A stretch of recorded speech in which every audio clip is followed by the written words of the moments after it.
AI-based threats are continuously on rise, including United States of Homeland Security also said loud and clear the amount of attack they are seeing they are all generated not by human but by bots. First, you'll hear a cybersecurity expert reveal the shocking truth about modern cyber attacks. This isn't science fiction. It's happening right now to businesses everywhere. They just give you a missed call. If you answer it, they just disconnect it. They are just trying to collect your voice signature. Once they have a sample, they can clone your voice. Next, discover how a simple missed call can steal your identity. This matters to small business owners because voice cloning is being used to trick employees and steal money. Within our family, we have a family password. It's not one, there are 3 family passwords. In case of doubt, we ask that question. Then learn this simple family trick that stops hackers cold. Every small business should implement this immediately. It's free and works instantly. The only way to fight against the AI-based attack is to leverage AI-based defense. Right? Machines against machines. Finally, discover the only proven way to fight back against these AI attacks. Small businesses can't afford to ignore this. You need AI defending against AI. Hello everyone and welcome back to another episode of Dumb Ways to Get Hacked. Our guest today is a man who once told us he's only in cybersecurity because he can't sing and dance. Well, what he lacks in rhythm, he more than makes up in intellect. Last time he was here, he explained how our office printer could be secret backdoors for hackers and that criminals are hoarding our data just waiting for quantum computers to crack it all open. No big deal. He's an author, he's a professor, and he's one of the leading voices on identity security. He's back to cut through the noise and give us straight up truth on how to protect our businesses. Please give a huge welcome back to the one and only Abbas Kudrati. Welcome back, Abbas. Thank you, Murad. Thank you very much. Always a pleasure to be here with you. Yes, it's definitely eye-opening, our last episode with our chat about identity management, which has only gotten bigger and worse in the world of cyber criminals, I think, since we last spoke. Yes, absolutely. Fascinating world we are living in, isn't it? Definitely. Abbas, I really love how you simplify things. You say security or cybersecurity is just staying protected while connected. But for that person listening, the small business owner who's basically wearing every imaginable hat under the sun, the sales, the marketing, the IT guy all in one, in 2025, what's one thing or something that they absolutely cannot afford to ignore? Yeah, absolutely. I think there will be some repetition in what we discussed in the last podcast, but absolutely it's worthwhile repeating that particular point. The AI-based threats are continuously on rise, including United States of Homeland Security also said loud and clear the amount of attack they are seeing they are all generated not by human but by bots. So we are living in a different world these days. Yes, there is a human behind them. They are the one who is creating those agents and bots and targeting all the organizations around the world. Since you touched upon these small, medium companies, absolutely what they need to focus is how they can identify the attacks which they are receiving, or some fake email they are getting, or a call or an SMS they are receiving, or it could be a very number of authentication bomb, I call it. In number of times I have seen when I'm sleeping in the night, when I wake up in the morning, I see at least 4 or 5 authenticator requests on my phone, on my app. I simply just hide it and just ignore it because I know that I was not logging in the midnight, right? So I just simply ignore it. If I log in, it will prompt me again. But what if you are tired and if it is a daytime for you and you are receiving those authentication bomb or SMS authentication request, we call it authentication fatigue. By mistake, you will pick up your phone, and the way the phone these days works, it authenticates with your face using an iPhone. And once you open the app again authenticates using your face. And once it is authentication, the request is passed on. You can't stop it. So you need to be very vigilant in terms of what's happening around you. What is the anomalies you can detect in your environment? Identities are still the number one target. Human, non-human, machine or human, they are still the number one target. So start being from the basic things, again going back to the basic multi-factor authentication. If one thing they can do in 2025, we have been saying every year, but again we are saying again 2025, have an MFA. These days, even MFA is not that secure, but still, it is a good defense to start with, and then they can advance in further by educating the people around them. It's a small medium company, understanding how these even MFAs are getting bypassed. So what they need to do in the next step as well. So absolutely, I would say basic, identify the anomalies and have a multi-factor authentication for your identities. That's definitely a great point, Abbas. I mean, at the end of the day, it's a form of initial defense, regardless of whether it's compromised or not. That's one step better than not having one. So if someone has your username and password and that's all they need to get in, well, that's a very easy hack these days. And I don't think people understand who are just trying to run a business that effectively, that's one more inconvenience that they have to go through, that they have to set up. But let's get into the psychology of the modern con artist. It's not just about fake invoices anymore, is it? We're really about attackers using AI, as you suggested, to perform and mimic people. That could be the CEO of a company, it could be the account person, and they're even using deepfake, as we spoke about last time. Was it vishing? And then there was dishing, and effectively someone is pretending to not just fake a voice, but they're actually doing the whole video. And it's something businesses need to understand, the psychology behind that.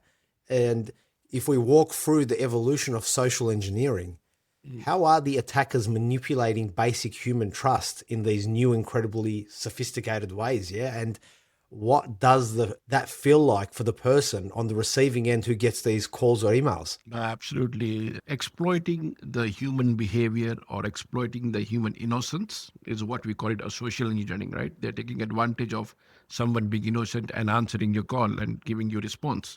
These days, the number of fake call have so much increased. They just give you a missed call. They actually, you get a call.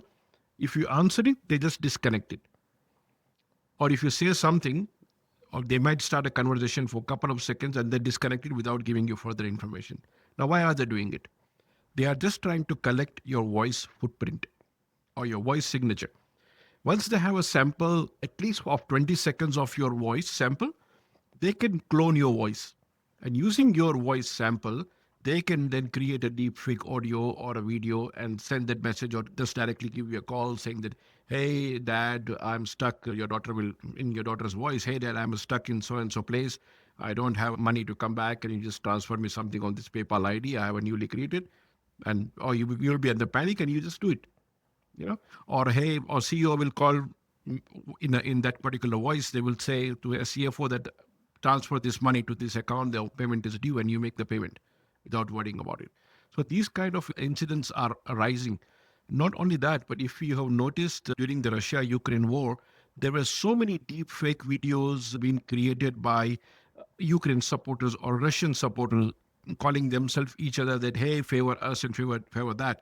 Even the prime minister of the Ukraine and Russia with deep fake video were floating around the internet, saying good things and bad things about their enemies or saying good thing about themselves. So at nation state actor level, they're also targeting that. And as a normal human people level, they just collect your sample and they create a signature out of it and they clone your voice and send them the audio and video.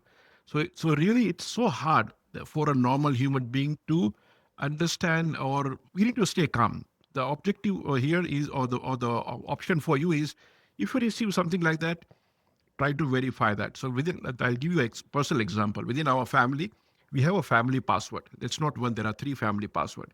In case of doubt, we ask that question, what is this? And only 4 of us in my family knows the real answer for that, nobody else.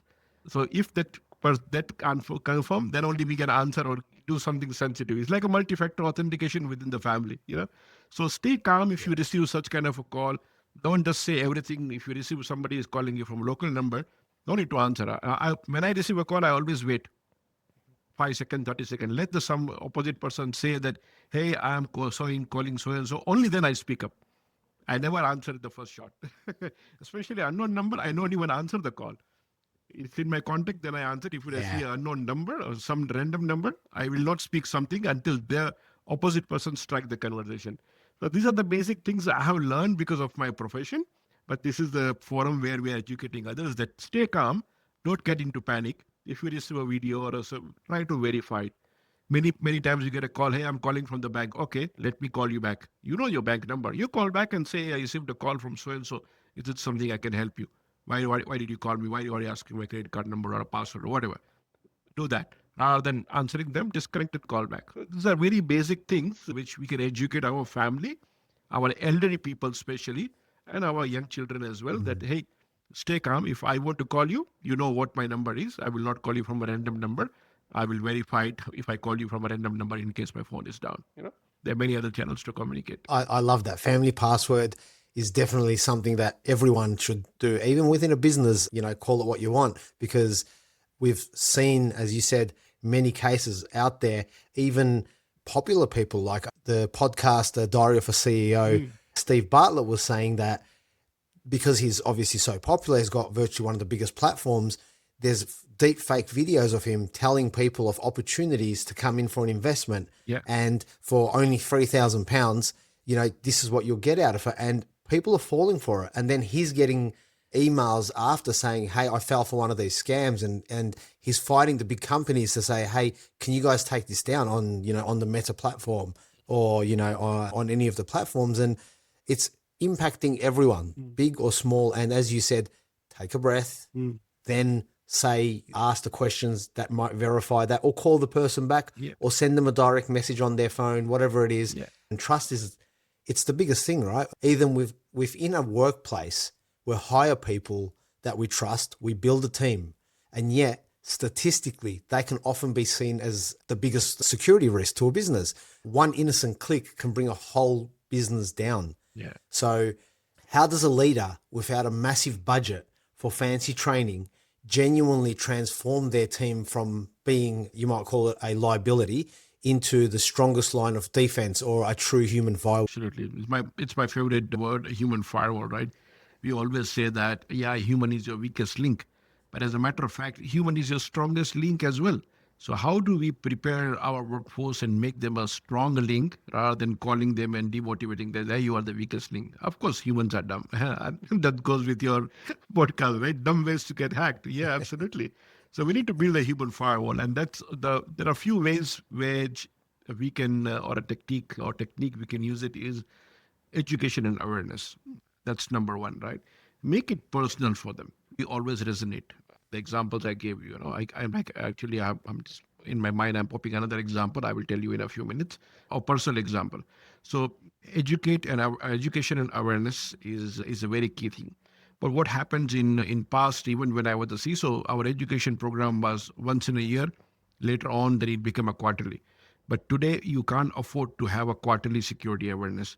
It has to be on a much more regular basis, frequent basis, but it may not have like here is a 30 minutes training of your security awareness every quarter. No, it doesn't work any longer.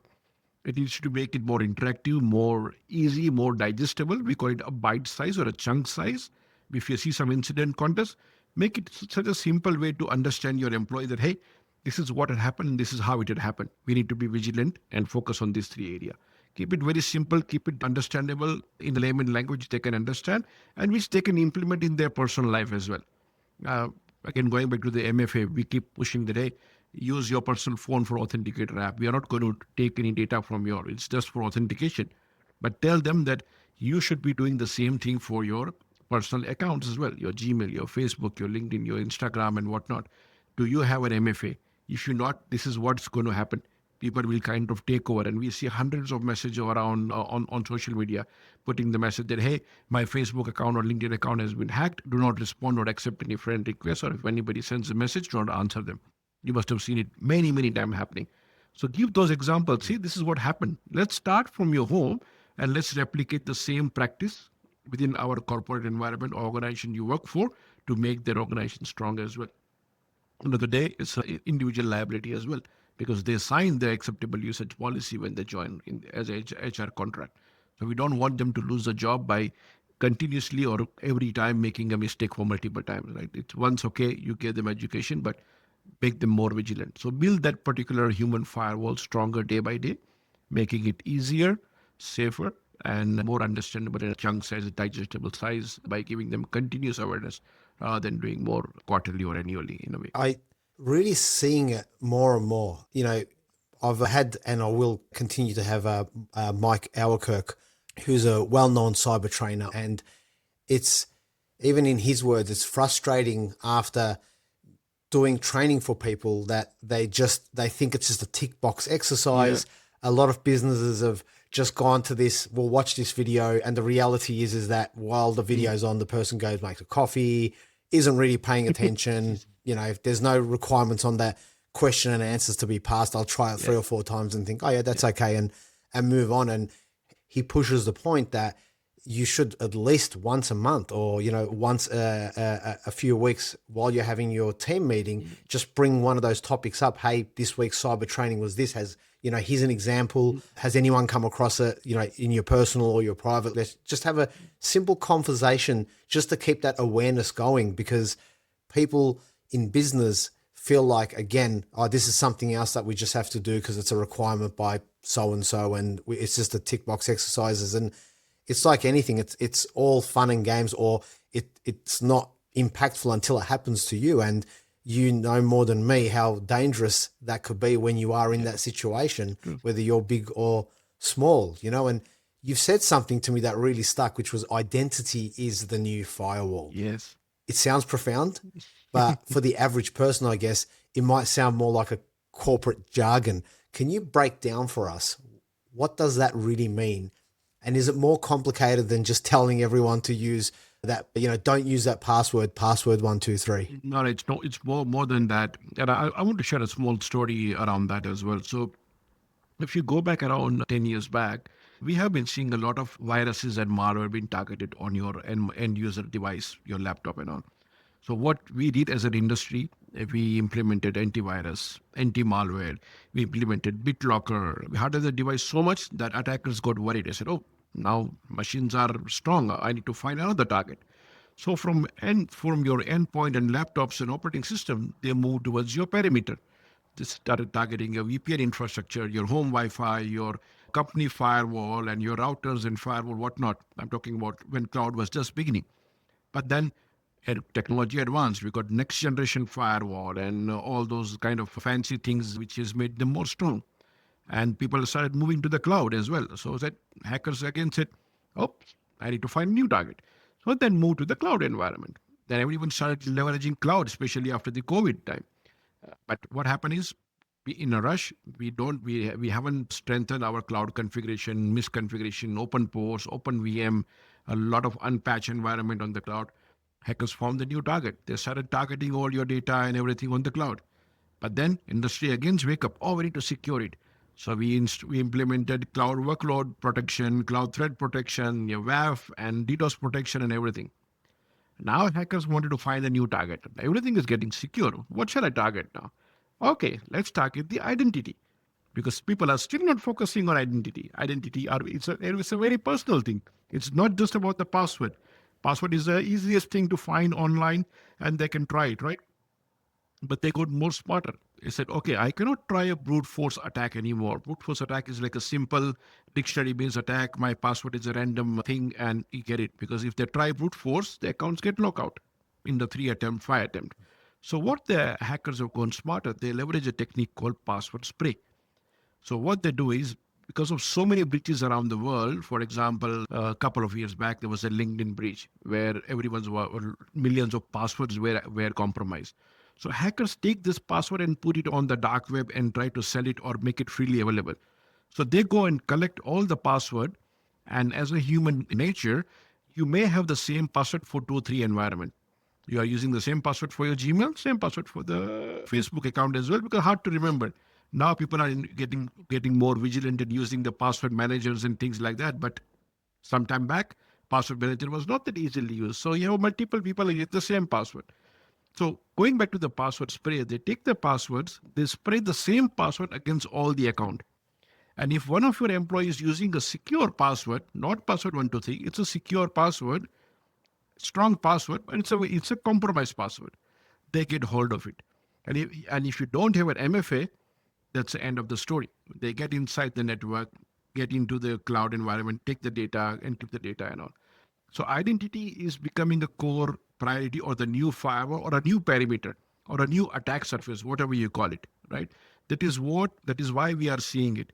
Just in last 16 to 18 months, almost 16 large corporate, not talking about the small, talking about the SAP, Microsoft, and many others.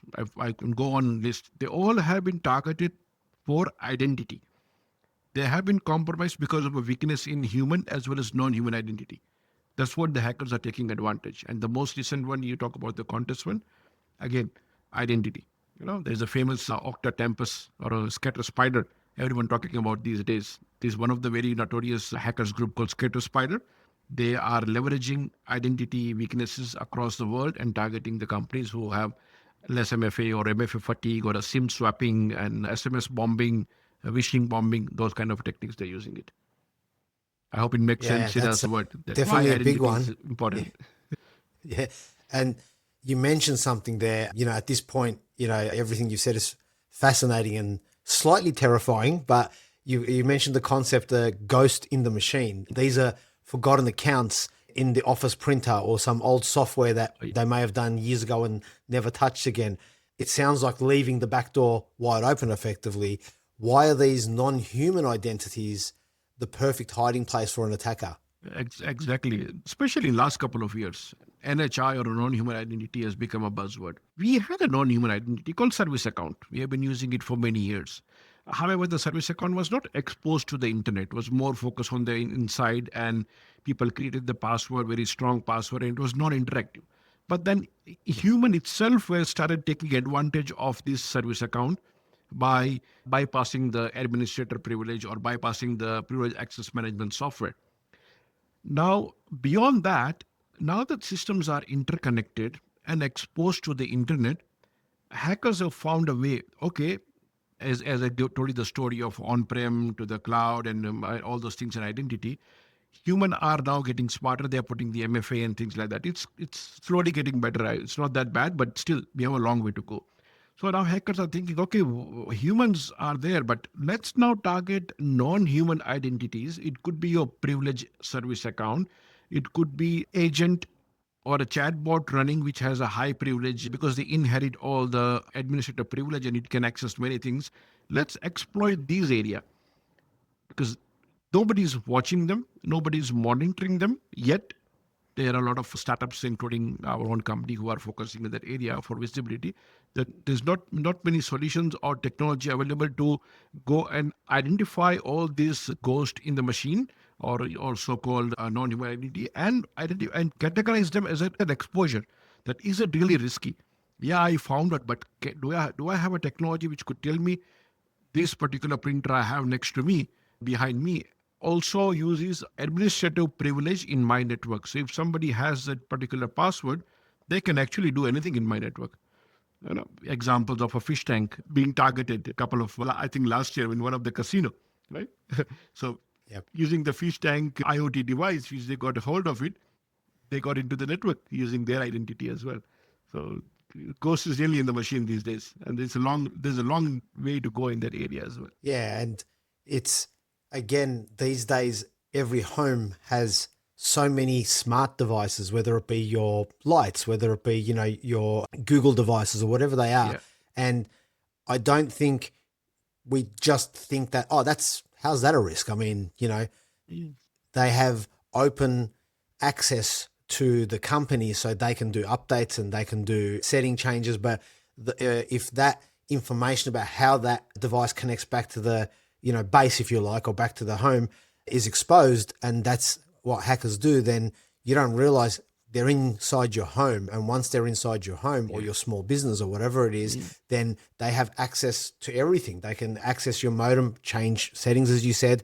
Now they control your firewall. Slowly they get into all the devices, and they've identified how they can then use social engineering. Oh, he's expecting a parcel or he's expecting this. I get that fake email, fake SMS. And it's all a big game of, it's no longer impacting us in a business. It's also impacting us personally. So it's so important for everything we've said so far for people to understand why awareness is such a big thing and why you should pay attention to it. So, AI is the big thing, as you know now, and it's being used. I mean, so many cool things you can do with AI. I mean, I play with AI all the time, but it's also being used by criminals to do so not so good things. The AI itself has fundamentally changed the game in that the bad guys themselves can create fake, deep fake. They can create voices. They can create emails that look just like it's come from you to me. And they're using this on simple things like emails between, like I've come across multiple times now with clients where they say they had what they thought was a 6 email conversation with their supplier. And in fact, it was a hacker who had just used AI to understand the writing style of their supplier, hijacked their email, and then talked back to them and then swindled them out of $20,000 or $50,000. Yeah. How do you think an SMB could even begin to fight against that? The only way to fight against the AI-based attack is to leverage AI-based defense, right? Machines against machines, as we call it, right? Humans against human, yes, but the reason is hackers are leveraging this technology to be more faster, more accurate, more better, and more cheaper as well for them. So same way, we as a defender also need to think about how can we defend at the speed of an attack. That's what we need it, right? As such. So if they are sending you hundreds of phishing emails, you need to have a technology which has a power of analyzing those fake emails and block it for you or warn you as such. Or you should have, if it's a large company, already we are seeing they are leveraging AI in their cyber defense by asking simple questions in their security for Copilot from Microsoft, right? You can simply ask a prompt saying that, show me all the current threats in my environment, and all the data you have, the billions or the thousands of alerts and signals what you have, it can analyze quickly, within seconds, and give you detail that, okay, these are the top threats.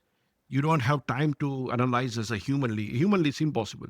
So you, as an individual, we have to leverage AI based technology to defend against the attack, which are AI based as well. In one of the presentation, I covered that there are top 4 threat actors around the world, like Iran, China, Korea, and a few others, who are leveraging this for automating the script, analyzing the script, automating certain tasks. They are using it for language translation. They are using it for understanding the satellite protocol. There are many use cases we are seeing the way attackers are leveraging this. So we also need to start leveraging in our environment to have it. It's not too costly these days. Most of the current solutions you have see in the market, they have that built-in capability. Only thing we need to be smart enough to making sure it has been leveraging the right technology in our environment to defend against those kind of attacks. And like using AI to ask the question to understand what does this mean is a simple step, right? So, Absolutely. You might not be tech minded, but it's as simple as asking, I don't understand what this term means. Can you explain it to me like I'm a 15-year-old or non-technical person? And it will explain it to you. And I guess the only thing I would say to people to be careful of, which was in this week's episode with Alex Ferguson, is that, don't use free models of AI and upload your personal information like, your risk assessment, because then that model gets trained on it, and all of a sudden your risk assessment is accessible by other people who ask the right questions. So reach out to your IT professional or Abbas or Silverford, ways to secure yourself in understanding this technology. So zero trust is another one of those terms that getting thrown around at the moment. It sounds a bit paranoid, never trust, always verify. What is the fundamental philosophy behind that? And if any business wanted to take the first step on that journey tomorrow, what's the one simple practical thing they could do? So zero trust is not about the technology, as I said many times. Zero trust is a set of principles which they can apply within their environment. And they don't need to go and straight away buy a new shiny box from the market saying that I implement this and I will be zero trust. They talk about the 3 principles, and one you already covered, right? Never trust, always verify. What do I mean by that? That any signals which you get in your environment or even tries to connect in your environment, you explicitly deny them. I don't know. Example of somebody is calling you saying that, hey, I'm from a bank. Okay, I'll call you back. Disconnect and call back. That means you didn't trust them. You are verifying by calling them. Same concept you apply in your environment. If your employee is working from your office, your physical office, or working from home or a Starbucks or airport Wi-Fi, you treat them equally. You will not trust them. They have to verify explicitly, and then you allow them to connect. The second set of principle we talked about is a least privilege. Again, going back to the identity centric approach, right? Least privilege means I will not give or I will remove most of my privilege user from my environment and give them access based on just in time, just enough access, or based on need to know, need to do basis. That's the second principle. The third one is we talked about as a principle is assume breach. You have to have a thought process or a mindset that I am already attacked or attacker is already within my company. I have to build a layered defensive approach in my company where if one control fails, I have a second control to protect my environment from getting compromised. So these are the set of three principles you apply in your company using the existing technology. And if you burn out the existing technology, if it doesn't have a capability, then you start thinking, okay, what do I need more to implement these three set of principles? Just basic three principles: assume breach, list privilege, and trust no one, verify everyone.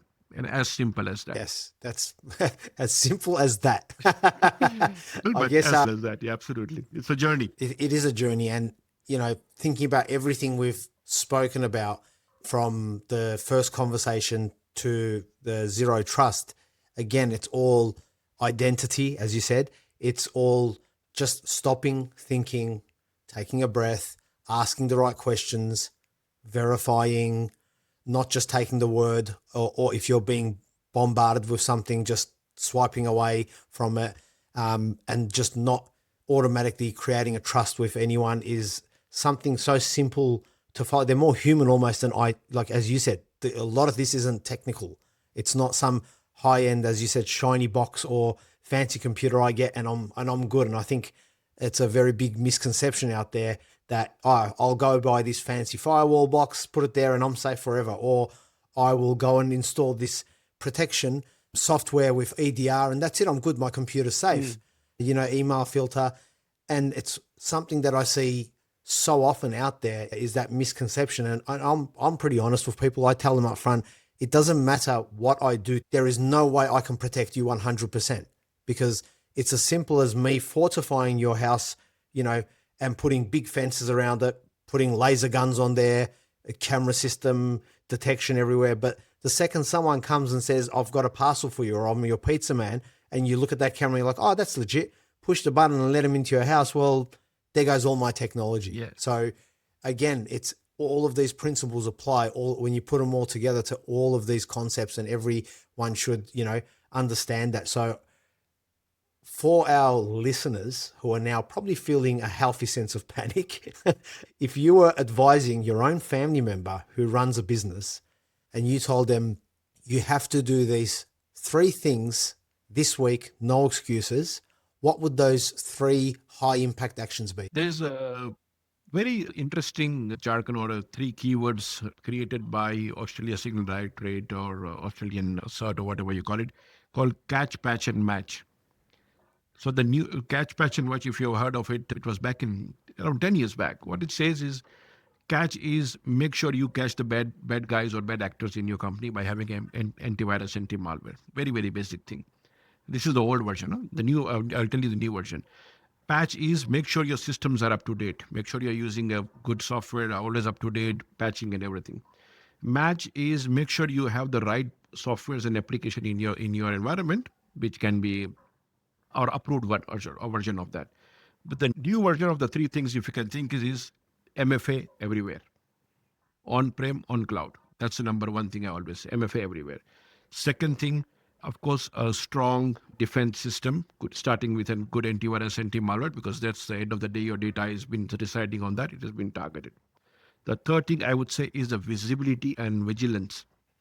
Do you have the visibility what's in your environment? Visibility not only from the attack point of view, but your data as well. There's data everywhere. Do you know where are your data stored? Have you encrypted it? Have you locked them out? Have you removed the access for the people who don't need it? So have that visibility, not only from the data visibility, but from the identity visibility. How many such devices you have in your environment? Have you protected them? Have you patched them? So focus on these three areas, MFA everywhere, patching of or having a good protection. And second, last thing is visibility and vigilancy in your environment. That's awesome advice. And if you're listening, take every one of those on board, implement it, to speak to your IT support team or get indie experts to help you with it. Because, when you run a business, as we said earlier on, you're wearing so many hats. It's better to get the professional to do it properly the first time than having to be compromised, missing something. Abbas, you've poured so much of your wisdom into your writing. Your latest book is called Securing Cloud Containers, Modernizing Cloud Native Applications. Yes. What was the problem you saw out there that made you feel the need to write this book? And when someone finishes that last page, what's the one feeling or idea you hope stays with them? Yeah. So we are living in a very fast paced world. People want things cheaper, faster, and better. And the way the technology is moving forward in the cloud, especially, we have been standing up our infrastructure on the cloud. We then started using the virtual machines, but the virtual machines are heavy. But as the technology advanced, the concept of a cloud container came into place. Cloud container is very lightweight. Instead of minutes and hours, you can shoot up an environment within seconds rather than hours. Much more agile. It's much faster to run. Once the job is done, the container can be shut down as well. So I saw that hackers are, of course, taking advantage because there are many open source cloud containers as well, like Dockers and many other, and misconfiguration prevails in that environment as well. So I thought, along with a couple of my other friends, we decided, okay, there has to be something. We need to create a bit of a visibility that yes, cloud container is a beautiful thing. It can definitely help you implement or move in your technology advancement very quickly. It's much cheaper to run and much more easier and much more scalable. But one thing we miss about, how do we secure them? And what are the technologies available around the world, around the different vendors who are providing the security on that?